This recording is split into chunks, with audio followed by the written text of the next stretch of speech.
नमस्कार, प्रदेश के number 1 news channel news 18 Rajasthan पर स्वागत है आप सभी का। वक्त हो चला है न्यूज 18 प्राइम का। मैं हूं आपके साथ हेमंत कुमार। नमस्कार, आपके साथ मैं पल्लवी रविंद्र सिंह।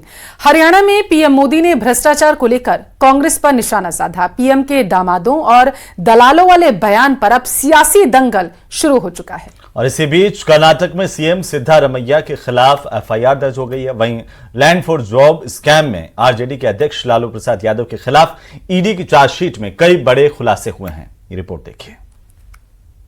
कांग्रेस ने हरियाणा को दलालों और दामादों के हवाले कर दिया था। 2 दिन पहले हरियाणा के रण में पीएम मोदी ने कांग्रेस पर बड़ा हमला किया था। पीएम ने भ्रष्टाचार का जिक्र करते हुए दामादों और दलालों से बचने की बात कही थी। इस बयान पर सियासत शुरू हो चुकी है और कांग्रेस की तरफ से भी जवाब आया। कांग्रेस नेता रॉबर्ट वाड्रा ने पीएम मोदी को उनके दामाद वाले बयान पर जवाब दिया और हरियाणा में उनकी जमीन होने की बात को साबित करने की चुनौती दी। हरियाणा में किसानों की जमीन को जम करके लूटा गया। कांग्रेस ने हरियाणा को दलालों और दामादों के हवाले कर दिया था। Not prove anything because there was no wrongdoings with the way my companies have functioned there, and also the way the Prime Minister, his tone that he's used of saying dalalon ko or damadon ko, I think it's in poor taste. भले Congress corruption के आरोपों पर पलटवार कर रही हो, लेकिन इस बीच 2 ऐसे मामले सामने आए जिससे इंडिया गठबंधन पर सवाल उठने लगे। MUDA घोटाले में कर्नाटक के सीएम सिद्धारमैया के खिलाफ एफआईआर दर्ज हो गई है। मैसूर में लोकायुक्त पुलिस ने सिद्धारमैया, उनकी पत्नी और पत्नी के भाई के खिलाफ एफआईआर दर्ज की है। सिद्धारमैया को आरोपी नंबर 1, पत्नी को आरोपी नंबर 2 और पत्नी के भाई को आरोपी नंबर 3 बनाया गया है। वहीं भ्रष्टाचार का दूसरा मामला आरजेडी से जुड़ा है। लैंड फॉर जॉब स्कैम में आरजेडी अध्यक्ष लालू यादव के खिलाफ ईडी की चार्जशीट में कई बड़े खुलासे हुए हैं। मसलन लैंड फॉर जॉब स्कैम के मुख्य साजिशकर्ता लालू प्रसाद यादव हैं। रेलवे में नौकरी और उसके बदले जमीन का लेन देन खुद लालू यादव ही तय करते थे। लालू परिवार ने रिश्वत के तौर पर जमीनें ली। आय को छुपाने के लिए शेल कंपनियां खोली गयी। बड़ी बात यह कि घोटाले में अब लालू का पूरा परिवार फंस चुका है। लैंड फॉर जॉब घोटाले में लालू फैमिली के घिरने के बाद अब उनकी पार्टी आरजेडी मोदी सरकार पर एजेंसियों के दुरुपयोग के आरोप लगा रही है, तो वहीं जेडीयू का कहना है कि लालू यादव और उनके परिवार को उनके किए की सजा मिल रही है। एक पॉलिटिकल वेंडेटा है। कई बार इन सवालों को लेकर के भारतीय जनता पार्टी ने एक परसेप्शन बिल्डअप करने की कोशिश की। एजेंसियों का दुरुपयोग लगातार इस देश में विपक्ष के नेताओं के खिलाफ हो रहा है। 2004 से 2009 के बीच के दरमियान रेलवे में नौकरी मिली और नौकरी के बदले लालू परिवार ने उन सदस्यों से जमीन लिया।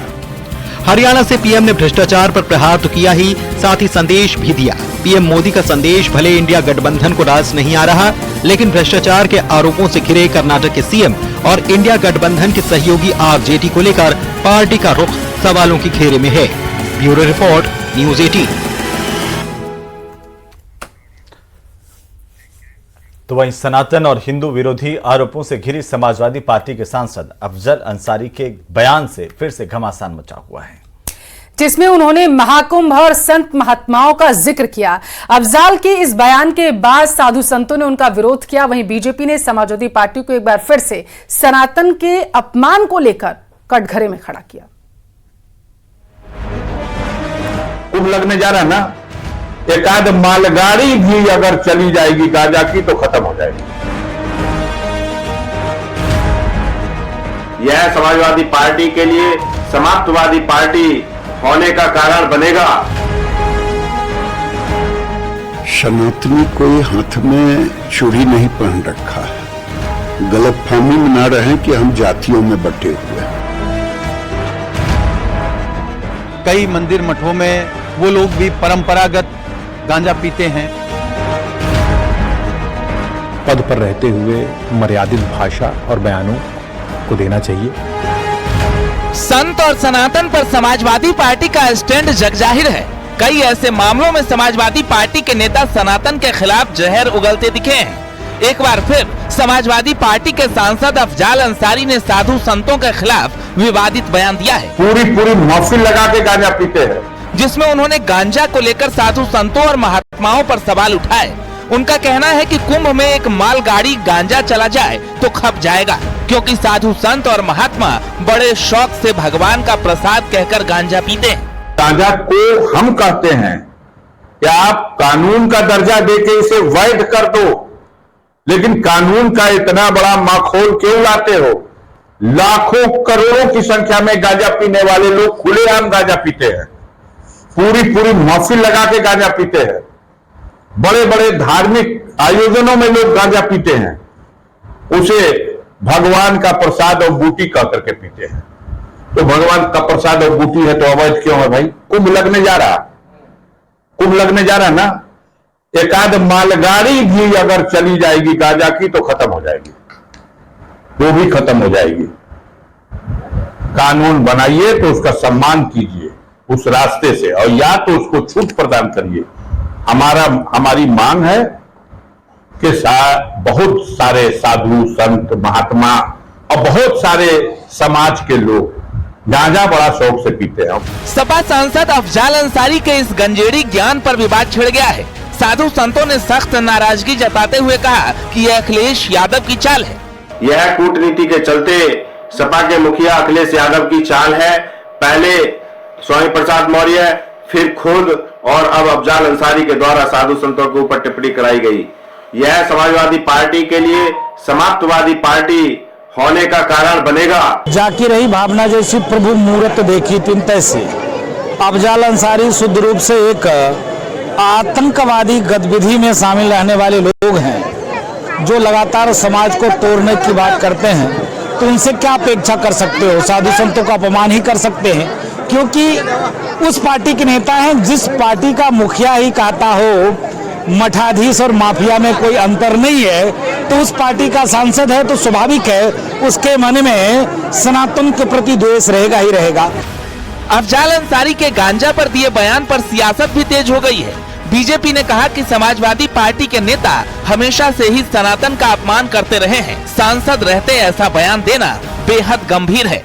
ये गाली देना बंद करें हिंदुओं को, अब बहुत हो गया। सनातनी कोई हाथ में चूड़ी नहीं पहन रखा है, गलतफहमी में ना रहे कि हम जातियों में बटे हुए हैं। सनातनी भी समझ गए हैं कि बटे कि कटे, इसलिए अब हम बटेंगे नहीं। समाजवादी पार्टी और अफजाल अंसारी कानून व्यवस्था तोड़ने के प्रतीक रहे हैं और वो बयानबाजी कर रहे हैं। एक तरफ कह रहे हैं कि गांजा फ्री कर देना चाहिए। अरे भाई, आप मेंबर ऑफ पार्लियामेंट हैं, किस तरह की जबान बोल रहे हैं? अफजाल अंसारी के इस बयान पर जहां साधु संत नाराज हैं, वहीं बीजेपी समाजवादी पार्टी को घेरने में जुटी है। ऐसे में समाजवादी पार्टी गोलमोल जवाब देकर इस बयान से पल्ला छुड़ाती दिख रही है और कांग्रेस इस बयान को अफजाल का निजी बयान बता रही है। बुराई नहीं है इस बात को स्वीकार करने में। कई मंदिर मठों में हमारी आपकी जिनमें आस्था भी है, साधु संतों में, वो लोग भी परंपरागत गांजा पीते हैं। ये अफजाल अंसारी जी का व्यक्तिगत बयान है, मैं इस पर टिप्पणी नहीं करूंगा। मैं सिर्फ ये कहना चाहूंगा कि हमें पद पर रहते हुए मर्यादित भाषा और बयानों को देना चाहिए, वही बेहतर होता है। यूपी में उपचुनाव से ठीक पहले अफजाल के गांजा पर दिए ज्ञान से एक बार फिर समाजवादी पार्टी घिरती दिख रही है। हालांकि सियासत जारी है, लेकिन बार बार सनातन पर प्रहार क्या समाजवादी पार्टी की रणनीति का हिस्सा है? Bureau report, news 18।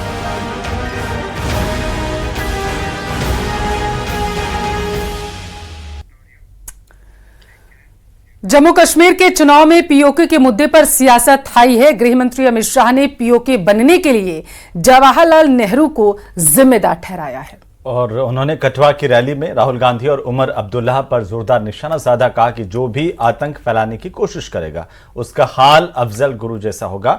तो वहीं योगी आदित्यनाथ के तेवर भी पीओके को लेकर पाकिस्तान पर हमलावर दिखाई दे रहे हैं। योगी ने कहा कि पीओके एक बार फिर से जम्मू कश्मीर का हिस्सा बनने वाला है। रिपोर्ट देखिए।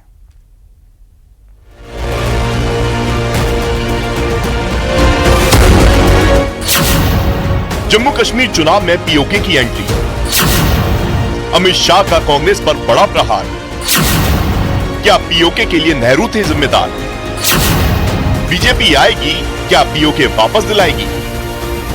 जम्मू कश्मीर में मतदान का आखिरी दौर चल रहा है। 2 फेज में जम्मू कश्मीर में बम्पर मतदान हुए हैं। 10 साल बाद हो रहे विधानसभा चुनाव को लेकर लोगों में उत्साह देखते हुए बन रहा है। आखिरी दौर के चुनाव से पहले नेताओं के बीच जुबानी जंग भी तेज हो गई है। आतंकवाद और अलगाववाद के बाद चुनाव में पाकिस्तानी कब्जे वाले कश्मीर की एंट्री हो चुकी है। बात अब पीओके को पाकिस्तान के अवैध कब्जे से आजाद करवाने की हो रही है। अमित शाह पीओके के लिए नेहरू को जिम्मेदार बता रहे हैं और योगी बीजेपी की जीत पर पीओके की वापसी की बातें कर रहे हैं। राहुल बाबा, आपका दादी के पिताजी जवाहरलाल नेहरू जी ने कश्मीर का एक हिस्सा पाकिस्तान को दे दिया। पाक ऑक्यूपाई कश्मीर पाकिस्तान को देने का काम किया है। आपको जम्मू और कश्मीर माफ नहीं कर सकता। एक तरफ भारत है और दूसरी तरफ पाकिस्तान है, रोटी के लाले पड़ रहे हैं। स्वाभाविक रूप से भिखमंगा पाकिस्तान आज अपने आप को नहीं संभाल पा रहा है। जम्मू कश्मीर विधानसभा चुनाव में गृह मंत्री अमित शाह खुलकर आतंकवाद और आतंकवादियों को समर्थन करने वालों को चुनौती दे रहे हैं। शाह का साफ कहना है, जो आतंकवाद फैलाएगा उसका हश्र अफजल गुरु जैसा होगा। बदले में उमर अब्दुल्ला का कहना है कि शाह नेशनल कॉन्फ्रेंस की कुर्बानियों को भूल गए हैं। आप साफ सुन लो, उमर अब्दुल्ला जी, अफजल गुरु को जो फांसी हो गई और कोई भी जो आतंकवाद का प्रयास करेगा उसका वो ही हश्र होगा जो अफजल गुरु का हुआ है। बीजेपी से तो हम और कोई उम्मीद करते नहीं है। नेशनल कॉन्फ्रेंस वो तंजीम है जिसने पिछले 35 साल में हजारों की तादाद में कुर्बानियां दी हैं। हमें अगर पाकिस्तान के एजेंडा के मुताबिक चलना होता, हम 35 साल पहले चलते, फिर शायद मेरे 4,500 से ज्यादा साथी जो हैं वो कुर्बान नहीं होते। अब चलिए, अगर अमित शाह साहब नेशनल कॉन्फ्रेंस की उन कुर्बानियों को नजरअंदाज करना चाहते हैं, मैं इसमें क्या कर सकता हूँ। कुल मिलाकर जम्मू कश्मीर विधानसभा चुनाव में सियासी हमले बहुत तेज हो चुके हैं। नेता मुद्दों के अलावा इतिहास में हुई गलतियों का मुद्दा उठा रहे हैं। लोगों को अपनी ओर लाने के लिए स्थानीय मुद्दे उठा रहे हैं, बड़े बड़े वादे कर रहे हैं। अब ये वोटर पर निर्भर करता है वो किसके वादे पर अपना विश्वास जताते हैं।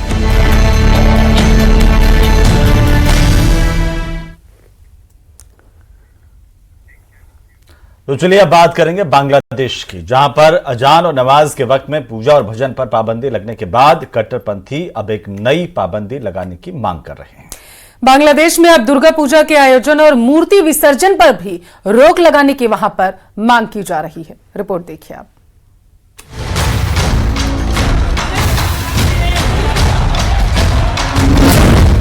बांग्लादेश में कट्टरपंथियों का नया फरमान।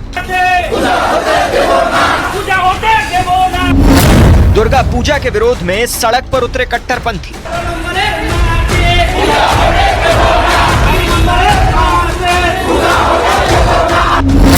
दुर्गा पूजा के लिए हिंदुओं से जजिया टैक्स की मांग। बांग्लादेश की राजधानी ढाका में सड़कों पर कट्टरपंथियों का हुजूम चिल्ला चिल्ला कर कह रहा है कि सदियों से बांग्लादेश में हो रही दुर्गा पूजा अब नहीं होने देंगे।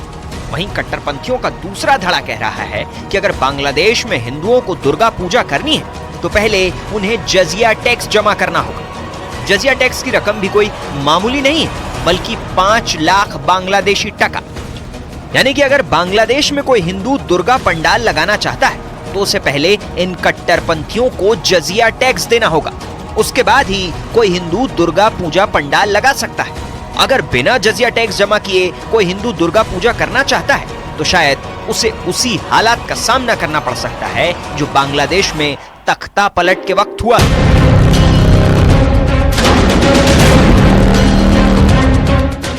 बांग्लादेश में हिंदुओं को गुमनाम पत्र मिल रहे हैं जिनमें उन्हें धमकी दी जा रही है कि बिना 5 लाख टका दिए उन्हें दुर्गा पूजा नहीं मनाने दी जाएगी। अलग अलग पूजा उत्सव समितियों के नेताओं को भेजे गए इन पत्रों में यह भी कहा गया कि अगर उनकी शर्त नहीं मानी गई तो इसके गंभीर परिणाम भुगतने होंगे। कुछ समितियों ने हिंसा के डर से कार्यक्रम तक रद्द कर दिए, जबकि कुछ समितियों ने पुलिस में शिकायत दर्ज कराई। पत्र में यह भी धमकी दी गई कि अगर मीडिया को रिपोर्ट की गई तो टुकड़े टुकड़े कर दिए जाएंगे। ढाका में जुलूस निकालकर दुर्गा पूजा का विरोध करने वाले कट्टरपंथी कह रहे हैं कि ईद के दौरान वो जिस जमीन पर नमाज पढ़ते हैं, अगर हिंदुओं ने उस जमीन पर पूजा की तो जमीन नापाक हो जाएगी।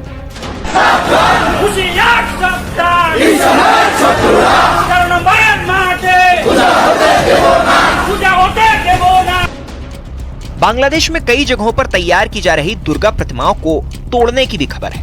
हिंदू समुदाय का कहना है कि वो डरे हुए हैं, सरकार से सुरक्षा की उम्मीद कर रहे हैं, लेकिन सरकार, पुलिस या प्रशासन की तरफ से अभी तक हिंदुओं को कोई भी आश्वासन नहीं मिला है और सरकार से ऐसा कोई आश्वासन मिलने की उम्मीद कम ही है, क्योंकि कुछ दिन पहले ही अंतरिम सरकार की तरफ से एक तुगलकी फरमान आया था, जिसके मुताबिक बांग्लादेश में अजान के वक्त हिंदू पूजा पाठ नहीं कर सकेंगे। अजान और नमाज के वक्त हिंदू समुदाय के लोगों को लाउड स्पीकर पर भजन सुनने की इजाजत भी नहीं होगी। और अब बांग्लादेशी हिंदुओं का सबसे बड़े त्योहार यानी दुर्गा पूजा पर इस तरह की पाबंदी की कोशिश की जा रही है। हाल ही में बांग्लादेश में अंतरिम सरकार के मुखिया मोहम्मद यूनुस ने कहा कि तख्ता पलट के बाद अब एक नया बांग्लादेश बन रहा है। तो सवाल है कि क्या नया बांग्लादेश उसी पाकिस्तान की राह पर चल पड़ा है जहां हिंदुओं पर अत्याचार होते हैं, जब मर्जी मंदिरों में तोड़फोड़ की जाती है और हिंदू बेटियों को अगवा कर जबरन कलमा पढ़वाकर निकाह करा दिया जाता है।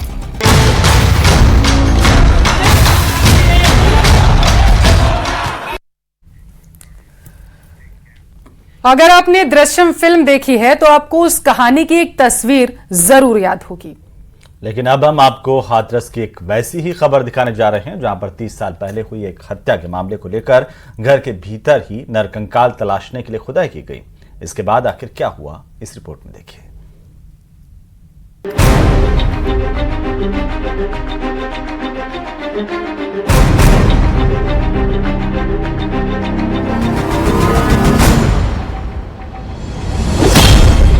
एक खौफनाक वारदात, जमीन में दफन राज,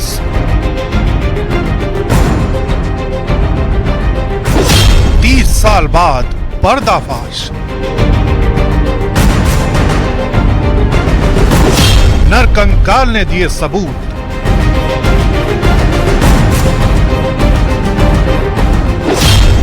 हाथरस में दृश्यम पार्ट 3।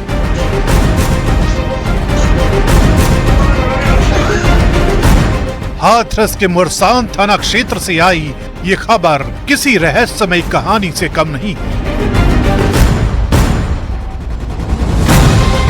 क्योंकि इस खबर में पूरे 30 साल बाद एक नरकंकाल ने खौफनाक वारदात के सबूत दिए।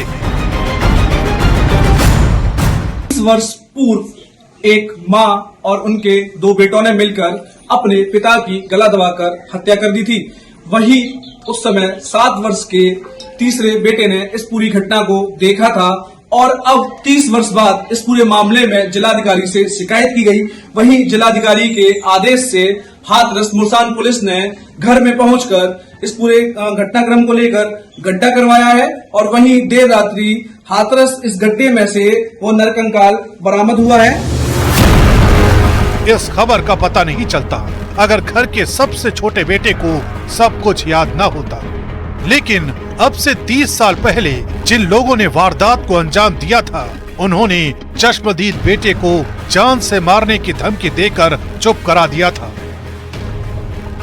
लेकिन 30 साल बाद उसी बेटे ने प्रशासन की चौखट पर पहुंचकर इस केस की पूरी कहानी सुना दी। मेरे 2 भाई हैं, प्रदीप कुमार और मुकेश उर्फ खन्ना, और एक अन्य गांव का आदमी है राजवीर। इन तीनों ने मेरे पिताजी को रात के करीब 12-1 बजे, सर्दियों का टाइम था, और किसी बात को लेके इन्होंने उनको जमीन में मतलब खत्म करके जमीन में ही गाड़ दिया उसी घर में। स्कूल जाने के टाइम घर के एक सामने वाला एक कोठरा है, उसमें एक मैंने गड्ढा देखा 4 फुट का करीब।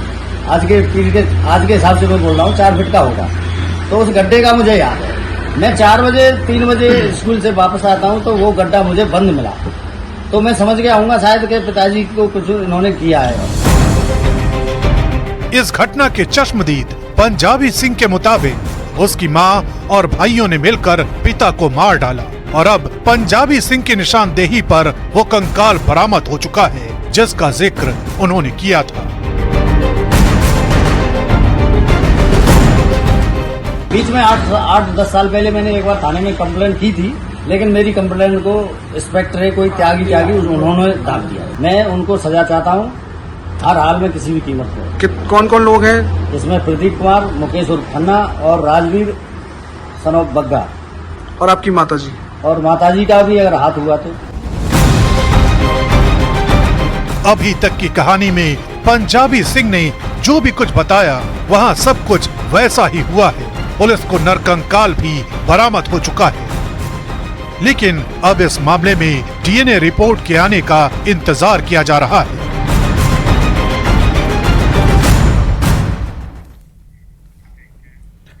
इधर दिल्ली में रानी लक्ष्मीबाई की मूर्ति पर महाभारत छिड़ी हुई है। रानी लक्ष्मीबाई की मूर्ति दिल्ली में शाही ईदगाह के पास एक पार्क में लगाई जानी है, लेकिन मूर्ति लगाने के खिलाफ भारी भीड़ वहां पर इकट्ठा है।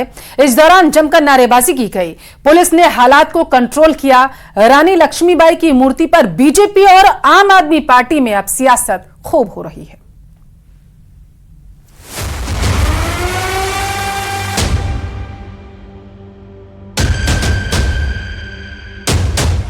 दिल्ली में रानी लक्ष्मीबाई की मूर्ति पर महाभारत छिड़ गई।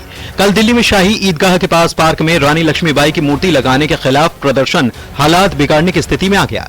मूर्ति लगाने के खिलाफ अब भारी भीड़ उमड़ पड़ी। ऐसी नारेबाजी हुई जिससे तनाव भड़क सकता था।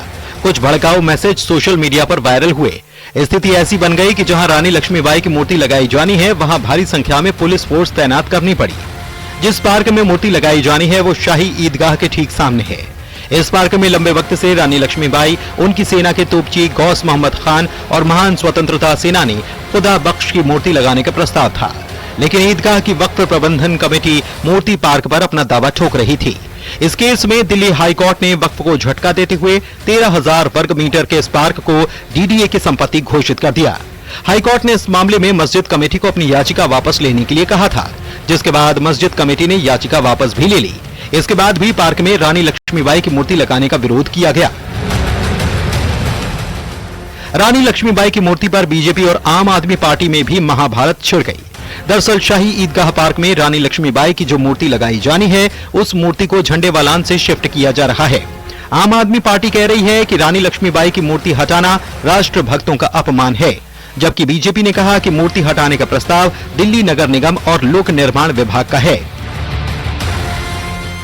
वीरांगना लक्ष्मीबाई, झांसी की रानी लक्ष्मीबाई, उनकी एक मूर्ति लगी हुई आरएसएस के मुख्यालय के पास। आरएसएस को मंजूर नहीं कि रानी लक्ष्मीबाई की मूर्ति कैसे लगी। बीजेपी वालों को मंजूर नहीं कि देश के लिए मरने मिटने वाली शहीद रानी लक्ष्मीबाई की प्रतिमा कैसे लगी हुई है। भारतीय जनता पार्टी के लोग साजिश करके वहां से हटाने का प्रयास कर रहे हैं। मैं उनसे पूछना चाहता हूँ कि कौन सी जमीन की बात कर रहे हैं? वहाँ ऐसी कोई जमीन ही नहीं है जिसकी वो बात कर रहे हैं। रोड प्रोजेक्ट करने का प्रोजेक्ट अरविंद केजरीवाल की सरकार का, जमीन का प्रपोजल डीडीए से मांगने का प्रोजेक्ट अरविंद केजरीवाल की सरकार का, डीडीए ने लैंड दी, उसके बाद उसको लगाने का प्रोजेक्ट अरविंद केजरीवाल की सरकार का। तो फिर इसमें बीजेपी या बाकी लोग कहाँ से आ गए? संजय सिंह को एक वर्ग विशेष को, क्योंकि कट्टरपंथी संस्था जो एक वर्ग विशेष को प्रतिनिधित्व करती है वो कोर्ट गई, और जब कोर्ट ने फटकार लगा दी तो संजय सिंह उनके प्रवक्ता के रूप में आके बोलने लग गए। पार्क में मूर्ति लगाने का काम अभी तक शुरू नहीं हो पाया है। मूर्ति पर सियासत शुरू हो चुकी है। बीजेपी और आम आदमी पार्टी मूर्ति पर भिड़ गए हैं। आरोप प्रत्यारोप का दौर भी जारी है। Bureau report, news 18। और चलिए इसी के साथ फिलहाल के लिए इस बुलेटिन में बस इतना ही। रुकेंगे एक छोटे से ब्रेक के लिए। नमस्कार।